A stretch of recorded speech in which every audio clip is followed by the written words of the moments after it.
আমরা সবাই বিশ্বাস করতে চাই আগামী দিনের নির্বাচনটা অবাধ সুষ্ঠু নিরপেক্ষ হবে।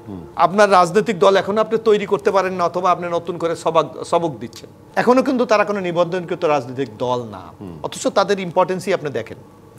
এখানে কিন্তু সরকারের যে নিরপেক্ষতা কি ক্ষুণ্ণ হচ্ছে না?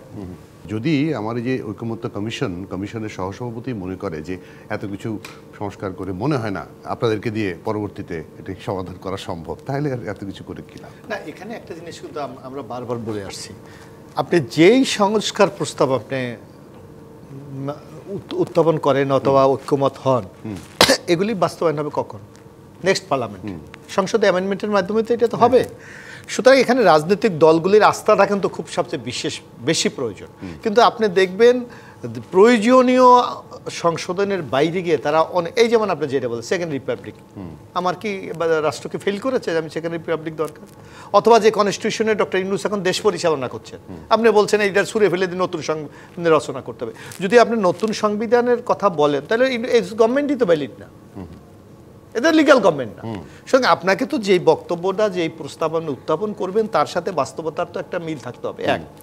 আর এনসিবি যে প্রস্তাবগুলো দিচ্ছে, আমরা কি বলি যে তারা যদি প্রস্তাব, তারা এখন কিন্তু আমরা একটা কথা কিন্তু আমি সেলিম ভাইরা বলছে না কেন আমি জানি না, এখনো কিন্তু তারা কোনো নিবন্ধনকৃত রাজনৈতিক দল না, অথচ তাদের ইম্পর্টেন্সই আপনি দেখেন। এখানে কিন্তু সরকারের যে নিরপেক্ষতা কি ক্ষুণ্ণ হচ্ছে না?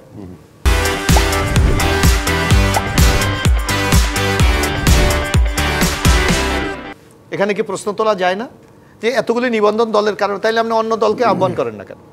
আর অনেক দল তো আছে, তাদেরকে ডাকেন না তো, তাহলে এদেরকে। অর্থাৎ এখানে একটা প্রচ্ছন্ন সমর্থন কারো কারো আছে। হ্যাঁ, যদি এনসিপি মনে করে আগামী দিনে বাংলাদেশে এই পরিবর্তনগুলি তারা চায়, তাহলে আগামী দিনে তো একটি নির্বাচন আছে সামনে, এবং আমরা সবাই বিশ্বাস করতে চাই আগামী দিনে নির্বাচনটা অবাধ সুষ্ঠু নিরপেক্ষ হবে। সুতরাং যদি আমরা বিশ্বাস করি নির্বাচন অবাধ সুষ্ঠু নিরপেক্ষ হবে, তাহলে এনসিপি বলুক আপনারা যদি আমাদেরকে রাষ্ট্র ক্ষমতা দেন আমরা সংবিধান নতুনভাবে লিখব, আপনারা যদি আমাদের রাষ্ট্র ক্ষমতা দেন আমরা সেকেন্ড রিপাবলিক করব, আপনারা যদি আমাদের ক্ষমতা দেন আমরা রাষ্ট্রপতির অপসারণ করার যে আইন দরকার করব। এই ম্যানিফেস্টো দিয়ে তাদের মনে হয় নির্বাচনে অংশগ্রহণ করা উচিত। জনগণ যদি সমর্থন দেয় ওকে, আমরা জনগণের রায়কে মেনে নেব। কিন্তু আপনার জনসমর্থন আছে কি না এটা প্রশ্নবিদ্ধ। আপনার রাজনৈতিক দল এখন আপনি তৈরি করতে পারেন না, অথবা আপনি নতুন করে সবক দিচ্ছেন। এগুলি মনে হয় বাংলাদেশের মানুষ, সেলিম ভাই যে কথাটি বলেছে 5 তারিখ যদি গ্রহণ করলো, এখন মনে হয় সেই গ্রহণযোগ্যতা অনেকটা হ্রাস পেয়েছে। যার কারণে আপনার গণতন্ত্রে যদি আপনি বিশ্বাস করেন, জনমতটাকে যদি আপনি শ্রদ্ধা জানাতে চান, তাহলে অবশ্যই আগামী দিনে জনগণের রায়টাকে শ্রদ্ধা জানিয়ে কিন্তু আপনাকে অগ্রসর হতে। কিন্তু সেই ক্ষেত্রে আমরা ব্যাপক ঘাটতি দেখছি, যার কারণে আমার মনে হয় যে আপনার ঐক্যমত্য কমিশনের ভাইস চেয়ারম্যান উনি এই জিনিসটা অনুধাবন করতে পেরে মানে অ্যাডভান্সই একটা বক্তব্য বলে রাখছেন।